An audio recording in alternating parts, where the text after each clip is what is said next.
Hello everyone. In this video, I'll be describing some syndromes in ENT.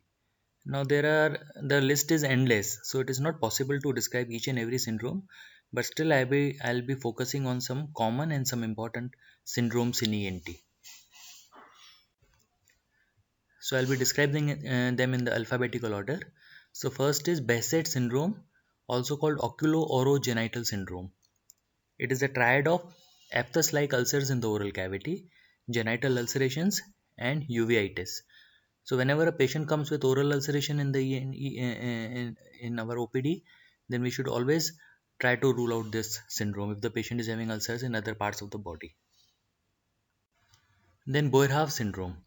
It is the spontaneous post-emetic rupture of all the layers of esophagus. That is, after a sudden bout of vomiting, the patient may complain of uh, neck pain, tenderness, then emphysema can be there, and mediastinitis can occur. It's a fatal complication, esophageal rupture.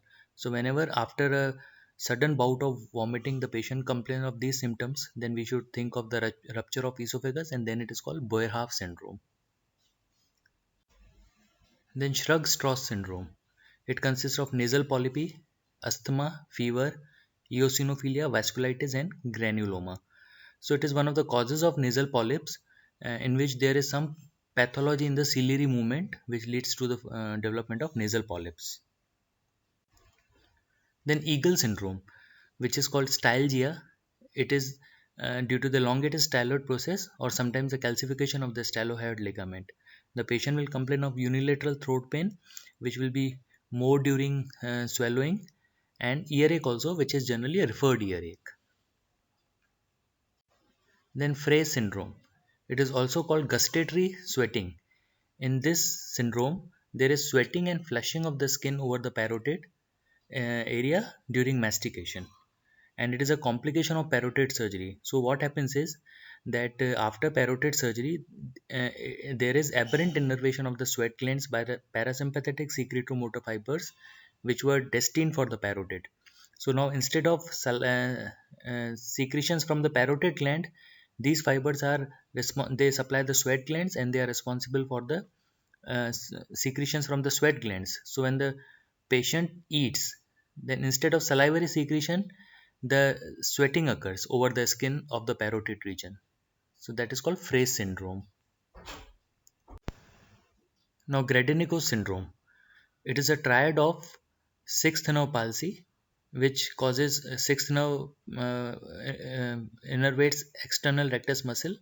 So there will be external rectus palsy, which will cause diplopia. Then deep-seated ear or retroorbital pain because of the involvement of fifth cranial nerve, and persistent ear discharge.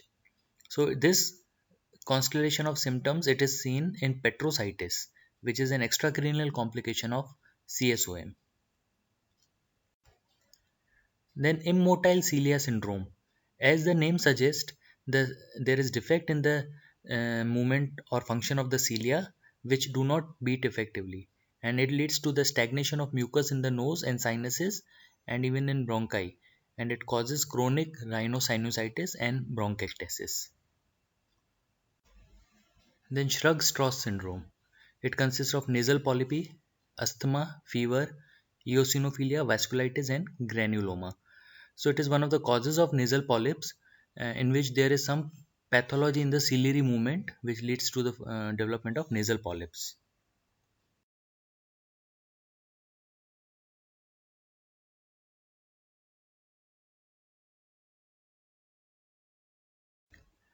Then Carter-Jenner syndrome.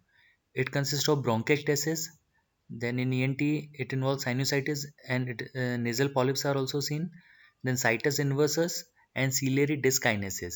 So it is again a syndrome in which there is some defect either in the structure or in the function of the cilia, which leads to the development of sinusitis and nasal polypi. Then Lermoyes syndrome. Here the symptoms of the Meniere's disease are seen in reverse order.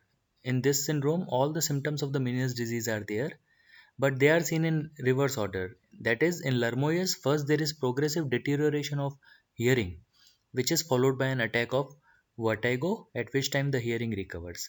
While in Meniere's disease, initially the first symptom is vertigo, followed by hearing loss. and in Lermoyer's it is reverse of Meniere's disease. Then Melkerson-Rosenthal syndrome, it is a triad of facial paralysis, swelling of lips, and fissured tongue. Generally, it is idiopathic and it is treated as Bell's palsy. So, it is also one of the causes of facial paralysis, Melkerson-Rosenthal syndrome.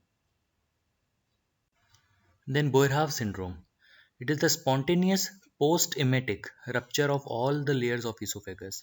That is, after a sudden bout of vomiting, the patient may complain of uh, neck pain, tenderness, then emphysema can be there, and mediastinitis can occur. It's a fatal complication, esophageal rupture. So, whenever after a sudden bout of vomiting, the patient complains of these symptoms, then we should think of the rupture of esophagus, and then it is called Boerhaave syndrome.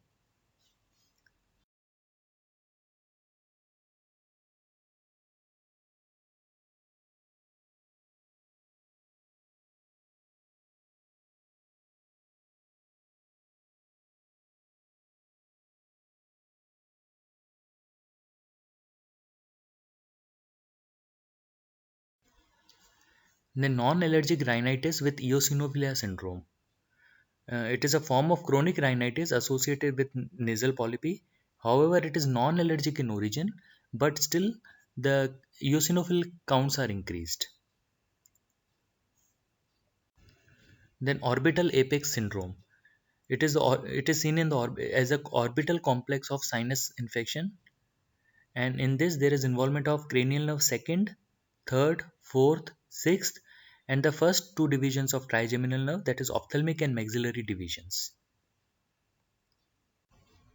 Then Plummer-Vinson syndrome, also called Patterson-Brown-Kelly syndrome. It consists of hypochromic microcytic anemia, which is iron deficiency, then dysphagia, glossitis and angular stomatitis, then koilonychia, that is spooning of nails, and achlorhydria.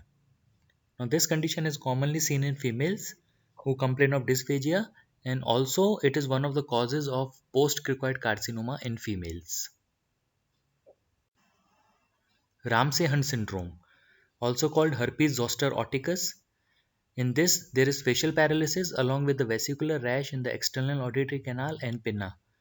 There may be anesthesia of the face, giddiness, and hearing impairment due to the involvement of the fifth and eighth cranial nerves also. And it is treated same as Bell's palsy. Then superior orbital fissure syndrome. It is again another orbital complication of the sinus infection, and sphenoid sinus infection can spread to the superior orbital fissure. There is involvement of cranial nerve third, fourth, sixth, and ophthalmic division of trigeminal nerve. The symptoms are deep orbital pain, frontal headache, and there is progressive paralysis of cranial nerve 6, 3, and 4 in that order. So, earliest cranial nerve to get involved is 6, followed by 3 and 4. Now, if we see the relationship between superior orbital fissure syndrome and orbital apex syndrome, so orbital apex syndrome is equal to superior orbital fissure syndrome, all the nerves involved, along with optic nerve and second division of trigeminal nerve. Then toxic shock syndrome. It is a life-threatening condition which results from the toxins which are produced by Staphylococcus aureus. The symptoms are nausea, vomiting, purulent secretions, hypotension, and rash. And it is in ENT. It is seen if the anterior nasal packing is to be kept for a long time. So we should always avoid keeping the nasal pack for more than 2 to 3 days. And if at all required, then proper antibiotics should be given to prevent the toxic shock syndrome. Then Trotter's syndrome, sometimes it is called Trotter's triad or also called sinus of Morgagni syndrome. So it is seen in nasopharyngeal carcinoma, and in this there is conductive hearing loss due to the eustachian tube blockage.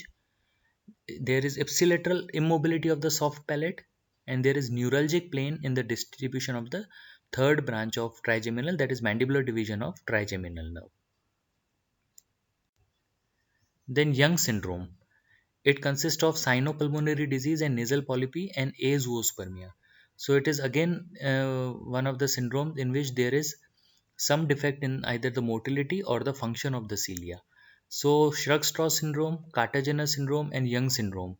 In all these three syndromes, there is some pathology in the ciliary movement, and which leads to the development of sinusitis and nasal polyp. So, thank you very much.